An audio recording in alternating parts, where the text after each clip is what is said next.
We have with us a very dynamic and passionate young entrepreneur joining us all the way from Berlin, talking on tech for climate risk.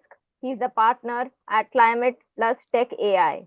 Now, he has worked actively in developing methodologies and frameworks for assessing ESG performance and integrating sustainability into financial systems.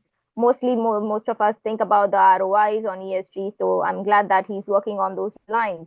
Now, this session provides an overview of best open access tools for climate and nature related risk and impact assessment, and provides practical examples of how these tools can be used for corporate ESG risk and sustainability management. So we assume that we will come across a couple of tools which Hans will show us. Will that be? Absolutely. Thank you. And thank you, Mr. Prasanta, for your question also. I hope you got some clarity, and as we go along the session, we'll get some more insights. And we'd love to hear more from you. Hans, what do you see as the biggest challenge for businesses today in integrating climate and nature-related risk management into their core strategy? Is it data, leadership, or regulation? Not regulation. It's not data, I would say. I would say it's leadership. It's about understanding the relevance of the topic, framing it correctly for your business. And often the problem is that you don't have the people who either understand it or have an otherwise incentive to manage the topic. Because, for example, it's a long-term topic, right? So your next bonus doesn't really depend on it. So there are governance and incentive problems often that keep organizations and businesses from managing climate risk. Yeah.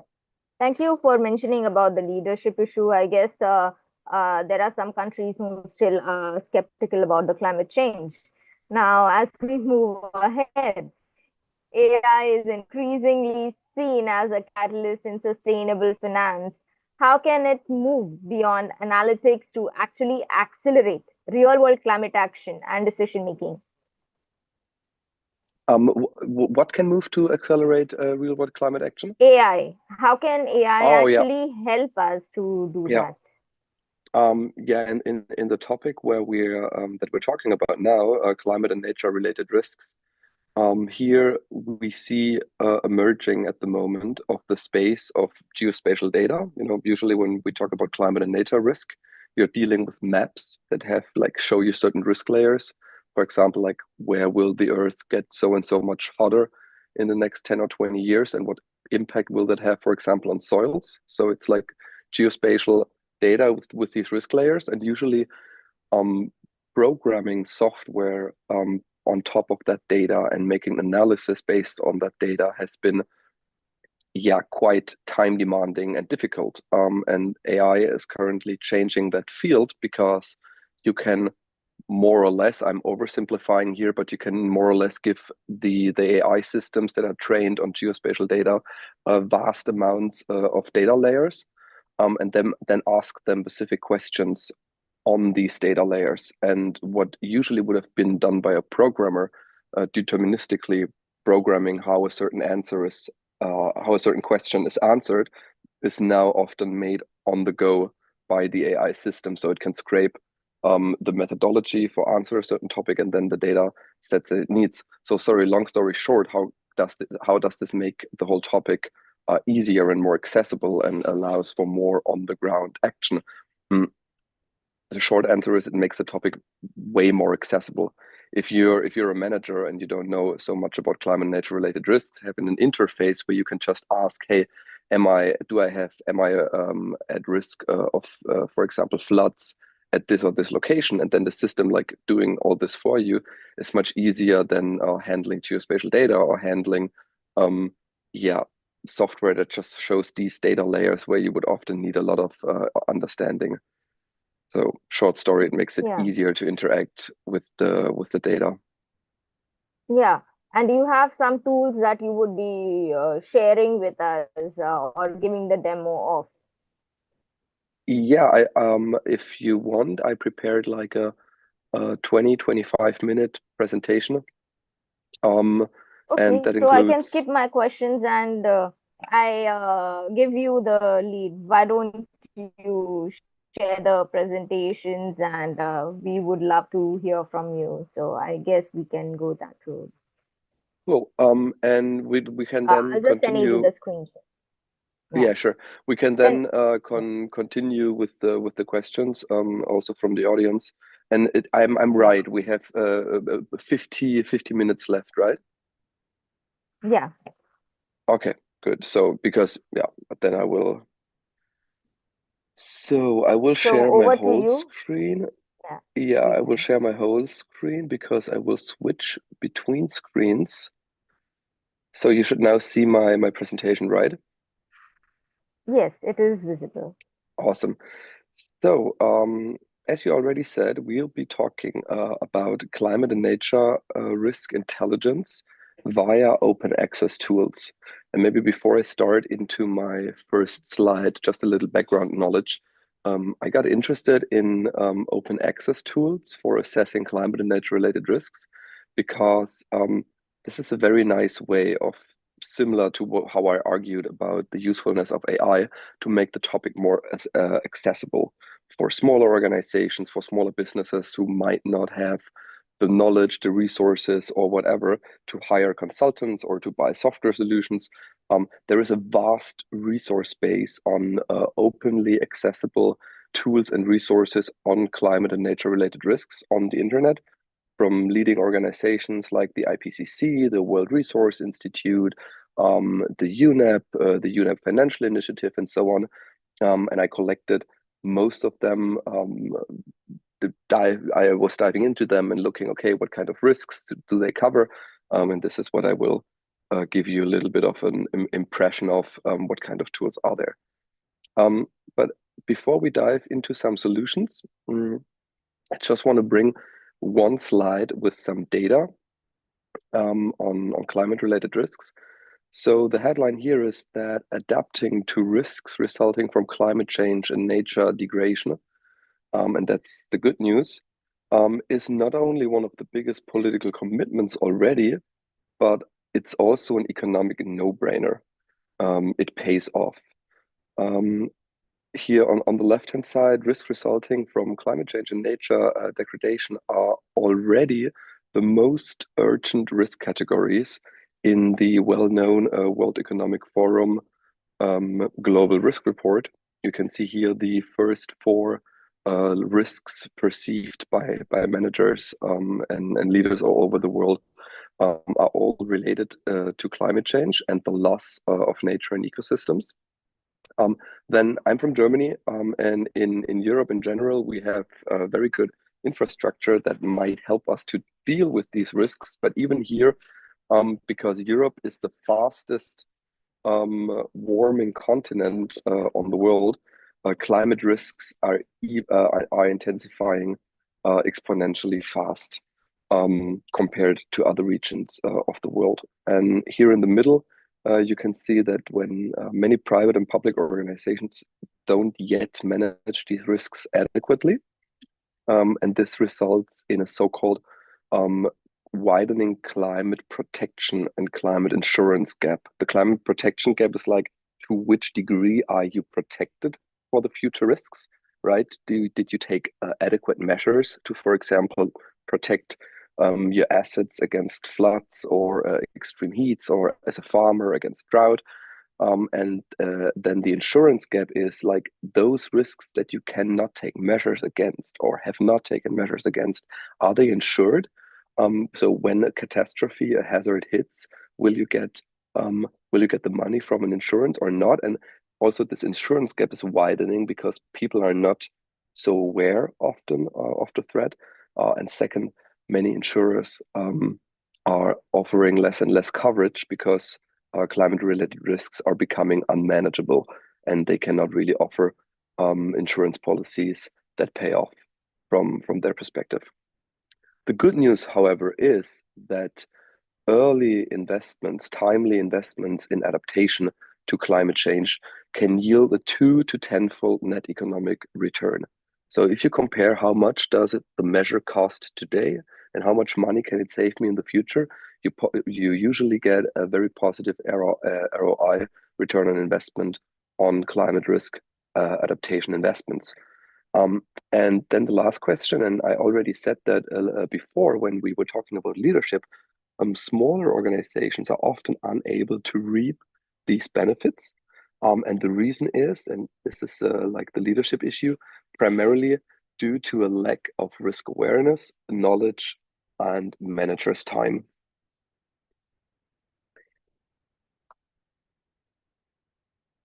So already earlier, we were already also talking about AI. And I was already saying that the geospatial data space is now merging with AI. And I just want to give you here because I don't want to read the slide because I said most of that already in the question at the beginning. But I just want to give you a practical example. This is from Steve Daniels, who built Terrain. And I will use the app he built that he shared on LinkedIn as an example here to give you an impression of how the space is changing. So I'll jump into my browser, and we're here on the website, and here you can see. Wait, we will ask a second until the video starts again, and I will explain it while it goes. So here in the beginning, the user is asking, find me the best locations for a prescribed burn, and then the system like proposes here a methodology. It scrapes the relevant data layers, aggregates them according to the methodology, and then voila, you can see it finds the perfect locations for a prescribed burn in a very intuitive way. Yeah, so much just to give you an impression for how AI is changing the field. Now, because we're talking on about open access tools here, I brought a few examples. This is like just a very small selection. There are more than 200 of these openly accessible tools out there. When you look on the level of individual countries or counties, there are probably thousands. But like with a global scope, there are already hundreds. And I just brought a few here to give you an impression of what's out there. And this is by far not a complete picture. So, but let's dive into some and get a better impression of what organizations can already do today and how they can get an easy and free entry point into climate and nature related risk assessment and management. The first tool I brought is for performing a climate risk materiality assessment, I would say. It's WESR here, WESR stands for World Environment Situation Room. It's from the United Nations Environmental Program. So let's again jump into that. This is how the tool looks like. It's on climate change, and it shows here on the left-hand side in the menu that it visualizes drivers, pressures, states, and impacts of climate change, and even responses to it. I don't want to dive too deep into this menu, so I'll just give you a few examples. Let's say we want to assess flood risk. We can type in flood here. We can look, okay, flood hazard in 25 years, existing climate 25 years stands for the intensity of the flood event, right?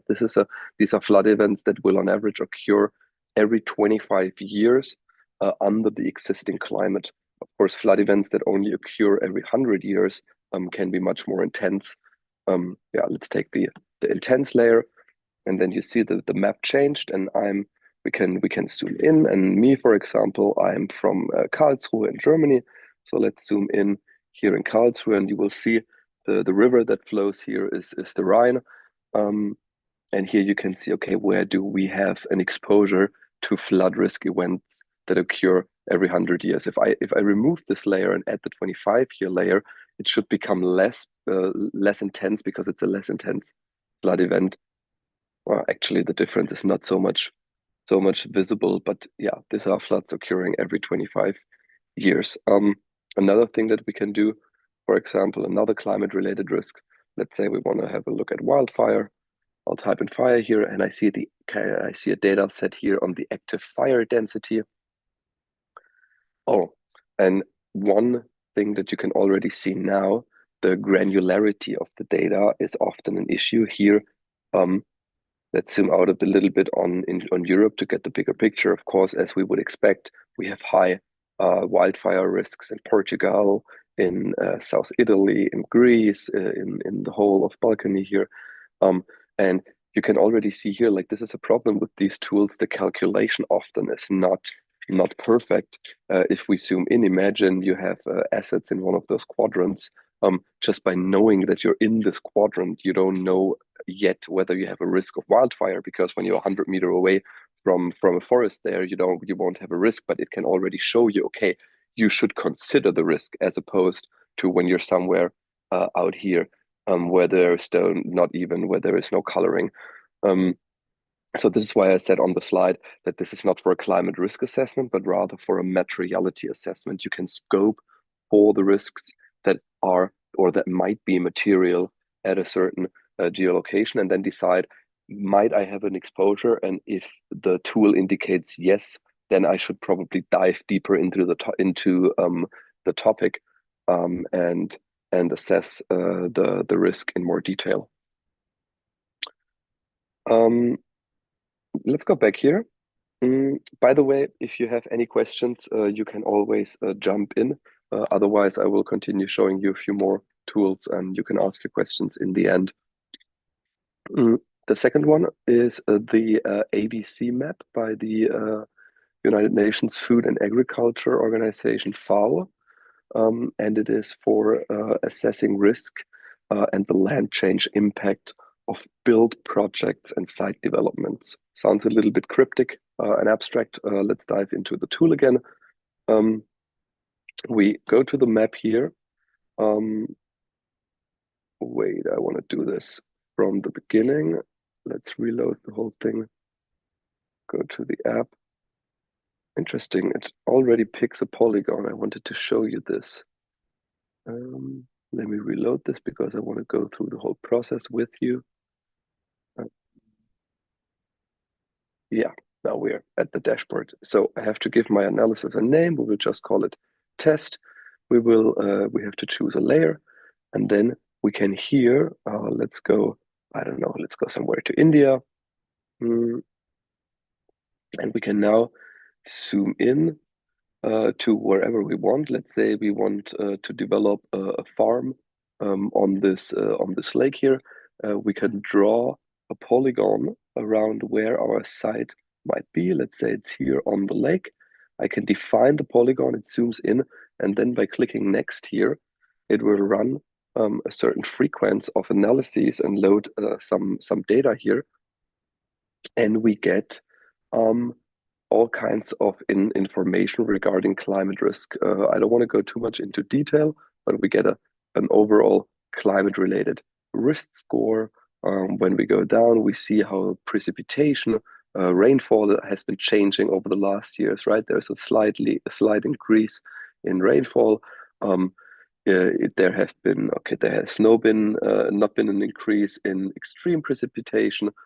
There has been a slight decrease in dry days per year, and so there are many more indicators here. We can see surface water occurrence in this area, some indicators on biodiversity, and this is already quite useful, right? Imagine you would have to write an ecological report on this site due to regulatory reasons. I would just screenshot all the information here, feed it to ChatGPT, and say, please write me an ecological or a climate risk related assessment on this site, and you would already have a large chunk of data layers and data here for your report. It says you here the total carbon stock on this piece of land, the social value of that carbon, and so on and so forth. Another one, and I really love this tool, it is for assessing potential conflicts with indigenous people in commodity value chains. At the moment, in the European Union, we have the deforestation regulation, where every company that is in one way or the other involved in timber value chains has to show that the sourcing of that timber and where the timber is produced does not have any negative ecological or social consequences, and if so, that they can manage these social consequences. And this tool called Landmark, I think, can be a great help with that. Mm. So let's jump into it again. What you see here on this map is a global mapping of all indigenous territories in the world. So imagine you're sourcing timber or another soft commodity even from the Amazon, and you now under the EUDR would have to ask your supplier, like, where's the timber source that I'm buying off you? I have these reporting regulations, and think the supplier tells you, yeah, there are no and not any social conflicts. You could then look, yeah, is this address close to a indigenous people area, which would indicate that there might be some conflicts. And you could even map this. There are many other maps available by, for example, tree cover loss, because 90% of the timber source in the Amazon is sourced by illegal logging activities. So we can activate tree cover loss here, and if the layer loads, yes, the pink area indicates where there has been tree cover loss in the last or since 2001, and we can with this identify potentially problematic areas, because 90% of the tree cover loss that we can see here has occurred to illegal logging activities. Yeah, and this tool just gives us a tremendously good resource for compliance with the EU deforestation regulation, for thinking about what ecological and social conflicts might be associated with the soft commodities I'm sourcing. Are there indigenous lands close to the region where my soft commodities is coming from? This is not only true for timber. This can be used for cacao, for coffee, for acai, for soy, or whatever kind of resource. You can use this for an initial assessment of potentially problematic potential social problems due to the proximity of indigenous areas. And just I want to skip the last tool here, but I want to show you one more so that there is enough time for all the questions in the end. This is actually, if you dive into this space of tools for climate and nature related risks, you will find that very often the best data layers are provided by local authorities. If you buy a large software provider for assessing climate risks, they most of the time operate with global data layers, because they want to serve the needs of global customers. They usually want to serve the needs, say, of a large investment manager who has like 20,000 assets. They need a global map. They have assets all over the world. But this broad geographic scope often comes with a loss in granularity.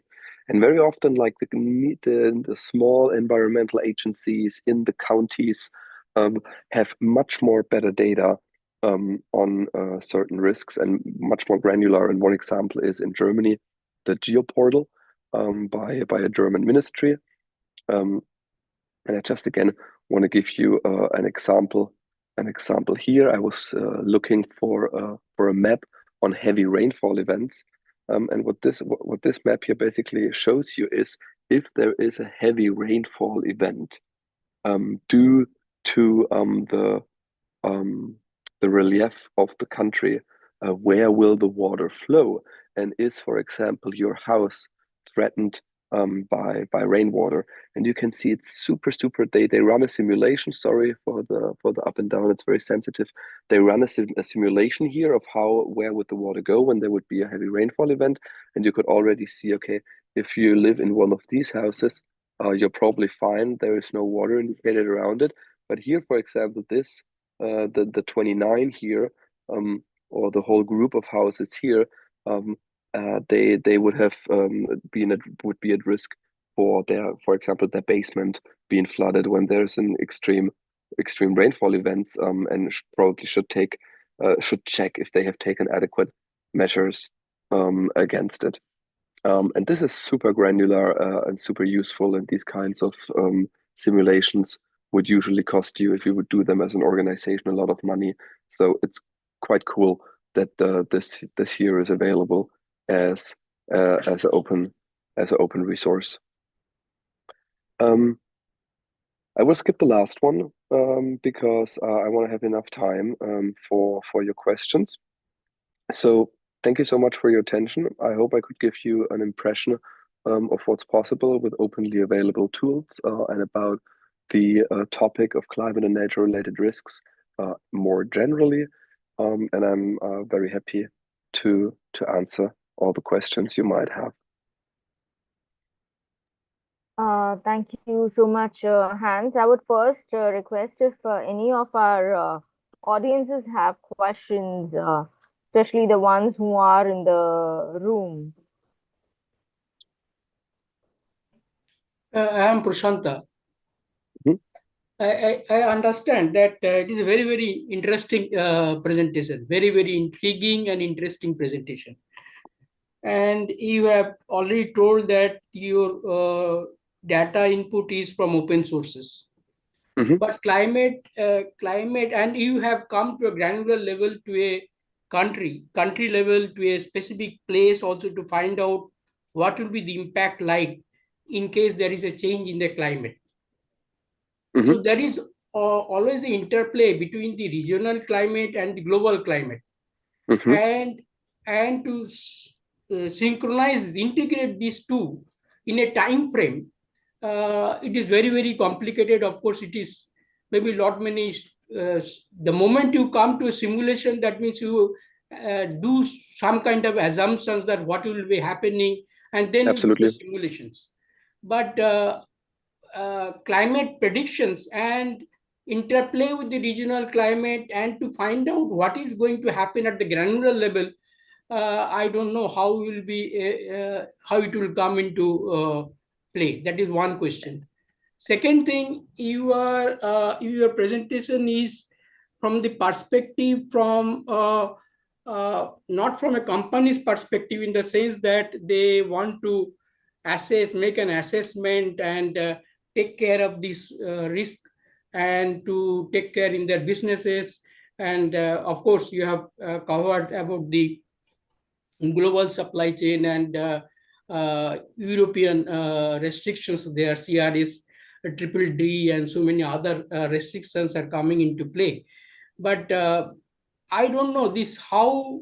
Of course, the one thing is there, that climate is such a thing, or climate change is such a thing, that RCP's projections, if we go by that way, then there will be a catastrophic problem in insurance company to come into play and to take care of the insurance coverage.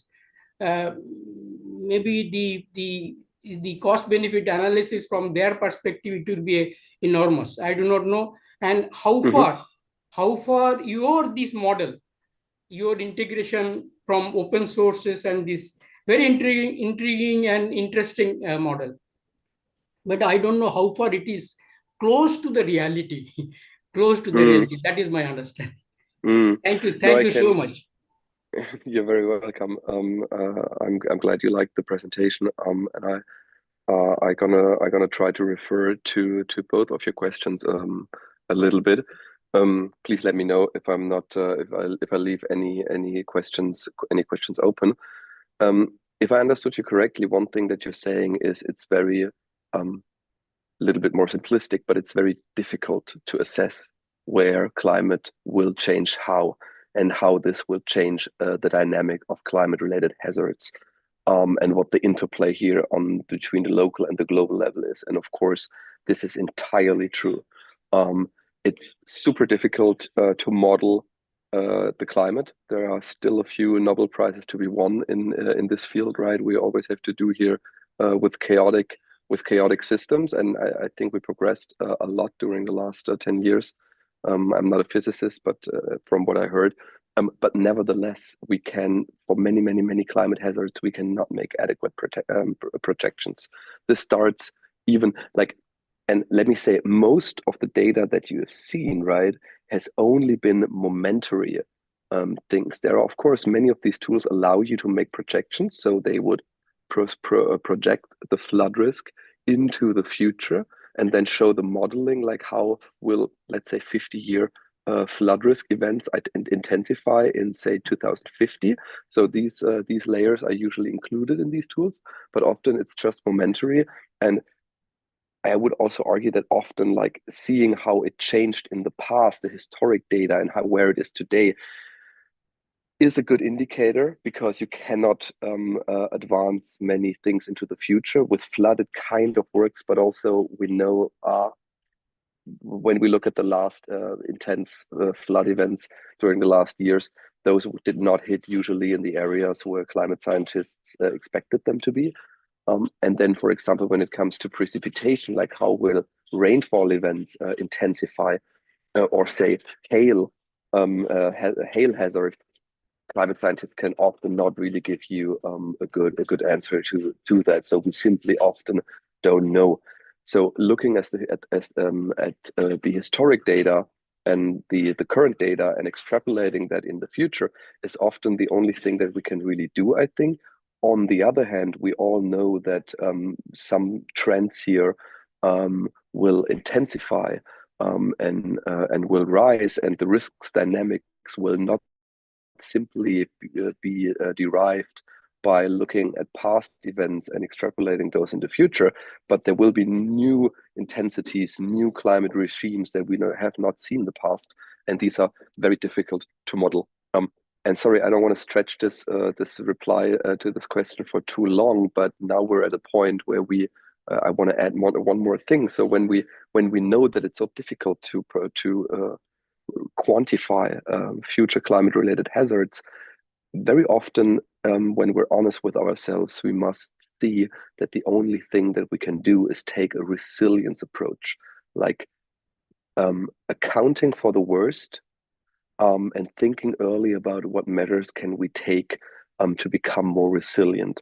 Not being able to quantify the losses that we might suffer from climate or nature-related risks precisely, but rather thinking, okay, given the worst case scenario, how can we cut off the tail risks, the negative tail risks that we might have by taking early resilience measures, maybe becoming a little bit less profitable because of that, because one or the other measure might not have been necessary in retrospect, but we might be able to become resilient against the right tail risks.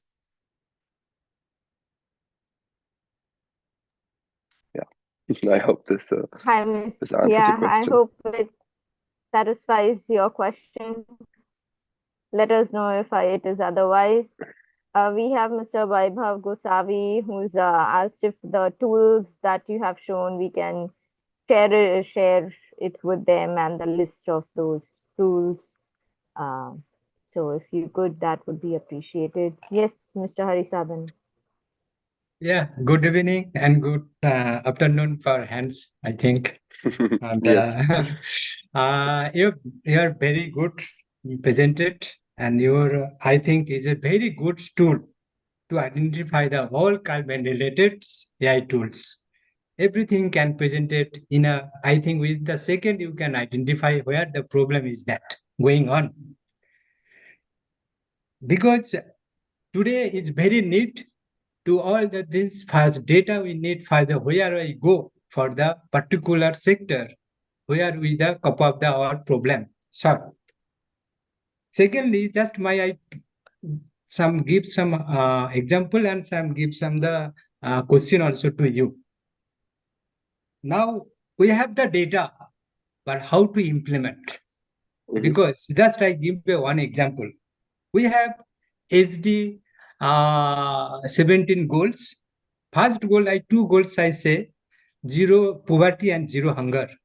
We not up to date. You see, we are not unable to cope up this problem till to date. Now, the climate issue related is a very big issue now throughout the world, to in the not for the is the human sustainability. So, my question, you just see the drought problem, you easily identify. You see the problem of the rainfall from your tool. Issue also the deforestation, what the condition, but how to implement, how to cope up this problem. Now, another my question is that now if you see the AU, you also before few days back, there heavy rainfall. They're no unable to expect it. There is rainfall. That's mean the flash flood. The why this kind of how to get this information, the flash flood from this tool. This is my first question. And what is the mitigation problem? You know, I just give one example. Now the government throughout world try to refreeze the North Pole within 2030. Because if you now refreeze, we are going for the melting. So they are trying to the refreeze. But you know, this refreeze, how much money? Huge money and huge time required. So all this problem, this tool, how to solve it? My just simple question. How to what? Say it again. All the tool. How to what? How to solve the problem? This to mitigate the climate change. Because the first part now the India like this. Now that this year we have a related problem. So many areas. So how to get this AI tool easily identify that this area going for the first part with this certain time. So everybody can allow for this. So, so from what we understand, your question is how can we get a predictive analysis before any of these floods or any of the droughts are coming with the help of AI? Yes, and I also understood how can we implement these information into actual like management tools that will prepare us against the hazards. And this is actually this is a big problem. I will take again an example from Europe. I don't know if you heard about the big floods in Valencia. The big flood in Valencia we had last year. It was total devastation. This is quite a good example of total failure of public authorities in warning their citizens, because they knew that they would have a heavy rainfall event. The problem was this rainfall event was so intense that they never had such an intense rainfall event before. So they knew it's going to be very, very bad, but they did not really have the imagination of how will it exactly play out. So there was not a predefined process for that. So probably people with a little bit better leadership capacity would have said, okay, we have to take all the measures, evacuate the region. I don't know, get all the cars off the street, because we cannot really quantify what the result will be. All this didn't really happen, to my knowledge. Many people didn't even know how, or did not. There was no good communication of how intense the resulting floods would be, and this made the whole thing really worse. Right? People could not protect their homes against it, or they could have, but because there was no adequate communication of what the flood might look like, people left all their cars in the streets. People did not protect their houses, and so on and so forth. So, getting back to your question, right? The first thing that we have to do is like a very, very good system of public education and public catastrophe management before the catastrophes occur. And I don't understand it, but like if we look back over the last 10 decades, there are so many examples of really bad communication, really bad preparedness to these hazard events. We have the same thing with, I don't know, volcanic eruptions and so on and so forth. It's a long history of bad preparedness. And if we want to have a chance in the future to deal with the intensifying hazards, we have to solve this. It's good public communication, good early warning systems, good protocols of what to do when a certain scenario materializes, and so on and so forth. This is the public perspective. Again, the same, of course, is true for the private perspective. Companies have to do that as well. It's one thing to make a climate risk assessment once and have a look, okay, might fire be a topic for us, drought, floods, and so on and so forth. But you should also have an idea of how can I continuously monitor these things? What can I do when, say, a flood event occurs or I have an intense drought? Yeah, just as you said already, transform this into a continuous monitoring and management effort of being prepared in the worst case.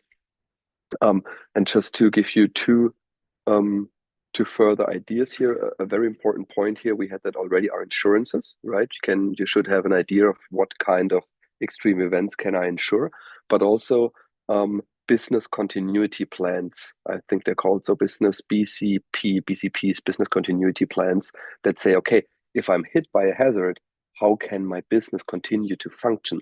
Because often the harm from the hazard is one thing, but then we have business interruptions, right? And for business, particularly for businesses operating on small margins, they can be as bad as the hazards themselves, because they cannot allow themselves to, I don't know, don't produce for a few weeks or so. So business continuity plans, how can I keep my business running when a certain hazard hits, is a very important issue here. I thank you for the elaborate question, and I hope, Mr. Haricharan, your question is answered. Let us know if it is otherwise. Any other question from the participants? Because I have some questions that we had crafted. Yes, Mr. Haricharan, you wanted to say something?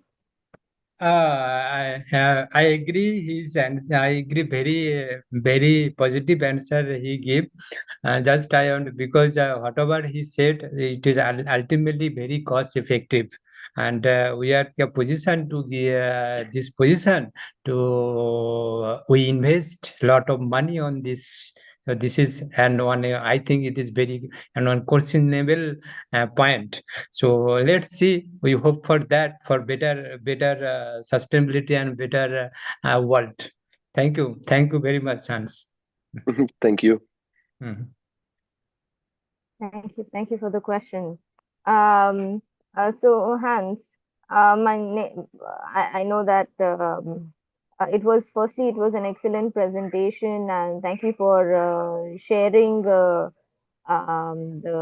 tools with us, especially on the AI front. It would really help many of our viewers.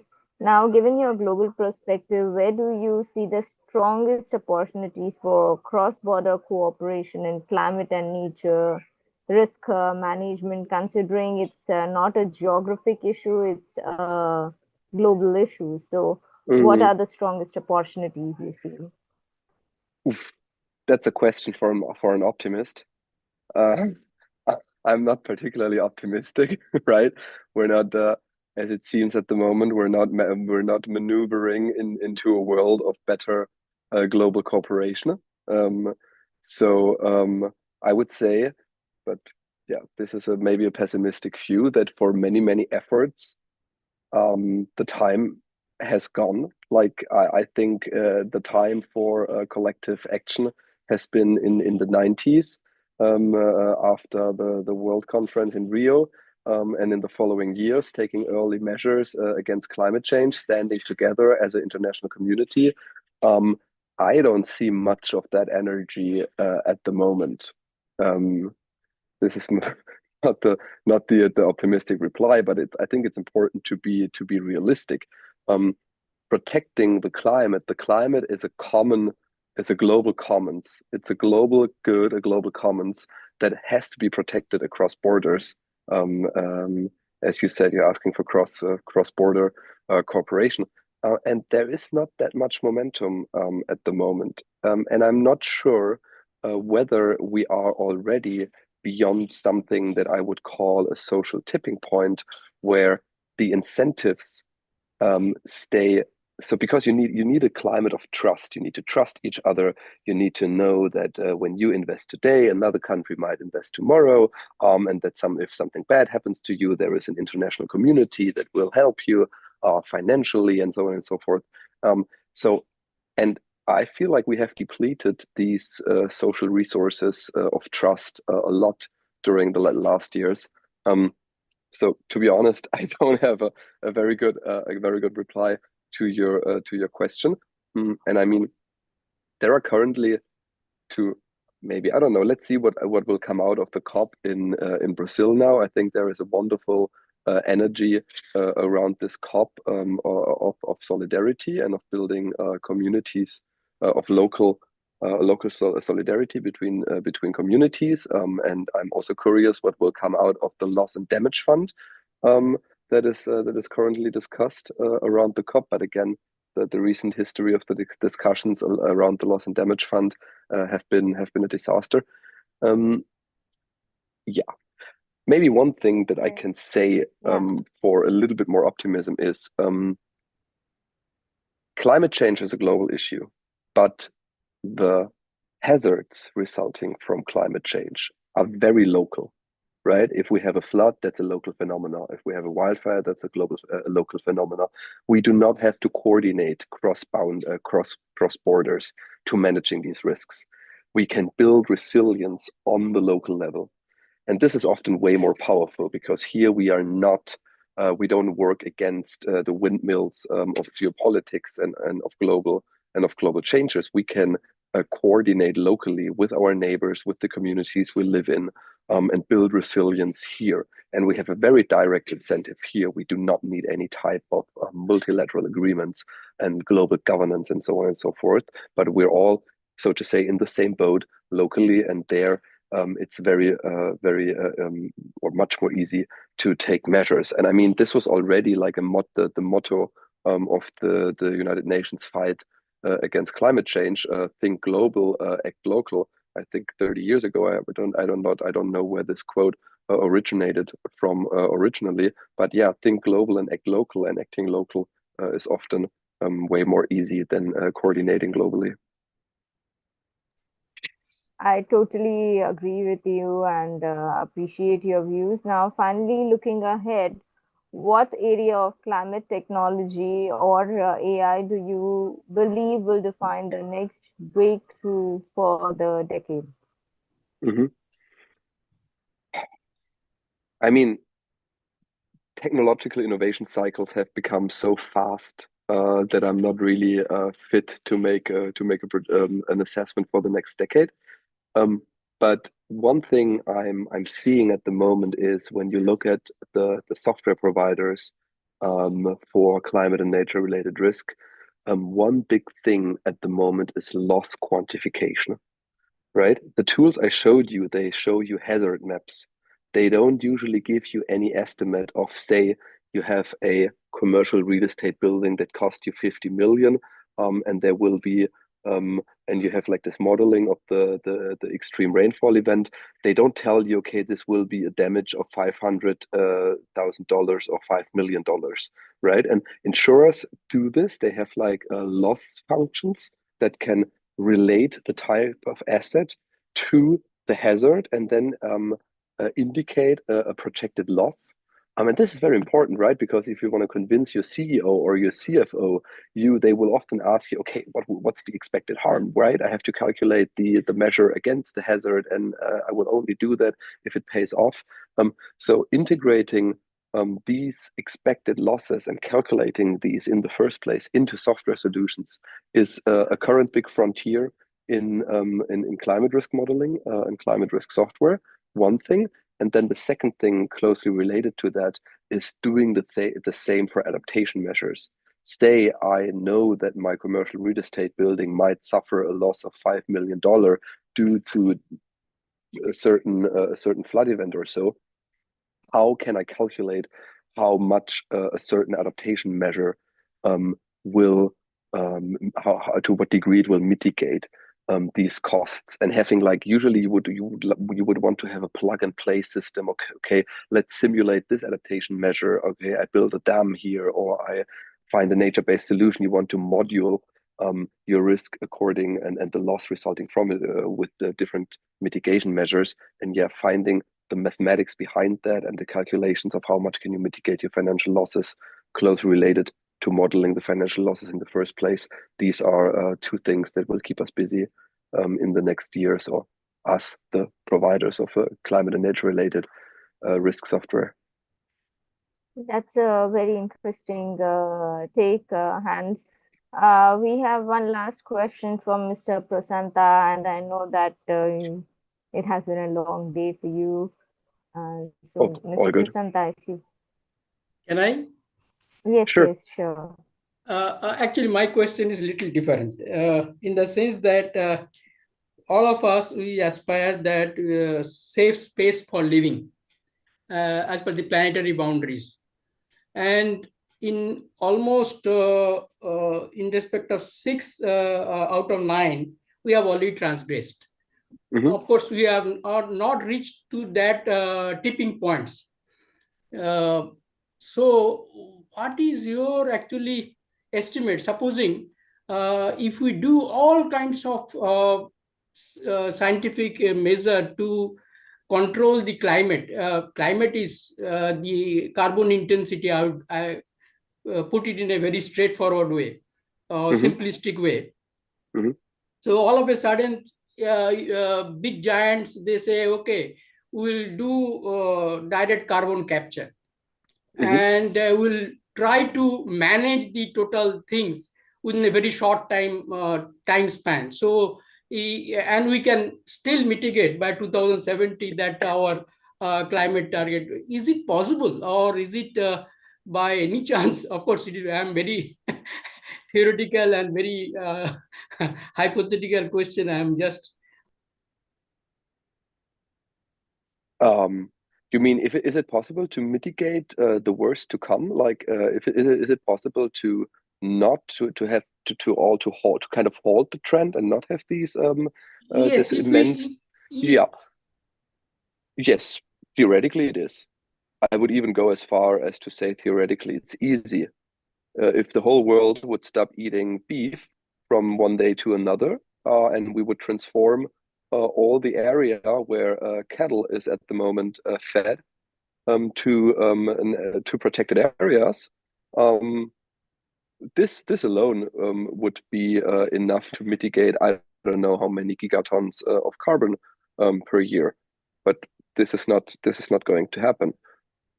Theoretically, we could, if we would implement a carbon tax of somewhere near 200 euro per ton today, we might have a little economic collapse in the first place. But then again, we would probably be able to manage and to deal with climate change and to quite quickly mitigate it and stay below 1.5 or 2 degrees, which would spare us the worst part of it.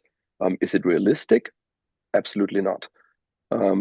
So, like, the thing is, the more I think about these things, the less I'm interested in theoretical questions. It's about modeling the world as it actually is, and the world as it actually is shows us clearly to some reasons, and those reasons are connected to politics, to geopolitics, and to global governance. We are not able to implement these measures. And this is the sad conclusion here, and we can ask why that is so, and there are we can think about why that is so. But the short answer is, theoretically, I think halting some of these negative trends and even reversing them and staying below 2 degrees warming is totally feasible. I hope that answers your question, Mr. Prasanta. Yeah, thank you so much. Actually, we did it in 1987 Montreal Agreement, and ozone depletion, we could manage it. Absolutely. Like global cooperation. That's a very good example. Yes. Yeah. So, yes, this is one of the few really cool success stories that we have. You're totally right. We did it, but the nice thing here was, right, we could trace the ozone depletion back to a few substances that were only used for cooling. So it was like, it's not that the whole world economy was on the brink of being destroyed when we Yes. make these substances illegal. Like, it was a very localized, thematically localized topic. But you're absolutely right. This is a great success story of understanding an issue, thinking about what do we have to do, funding probably the right innovation to find alternatives to these substances. I don't have the name at the top of my tongue, unfortunately, and solving the freaking problem. Yeah. Thank you so much. All right. And thank you for the question, Mr. Prasant, and thank you, Hans, for patiently answering all the questions and sharing the presentation. And really appreciate the work that you're doing. We look forward to continued engagement, and thank you for the presentation, and thank you Yes, to thank all you. the participants who joined. Yeah, thanks a lot for having me. This was really fun. The questions were excellent. Thank you for that. And just the last word, because I saw the question in the chat of if it's possible to get the tools and the PowerPoint.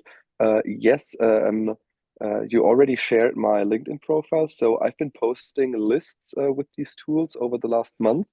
You can have a look at these, and usually you will find the download link in the comments. If not, please always feel free to reach out. And of course, I'm very happy to share the PDF of the presentation. Yeah, thanks again. Thanks for having me.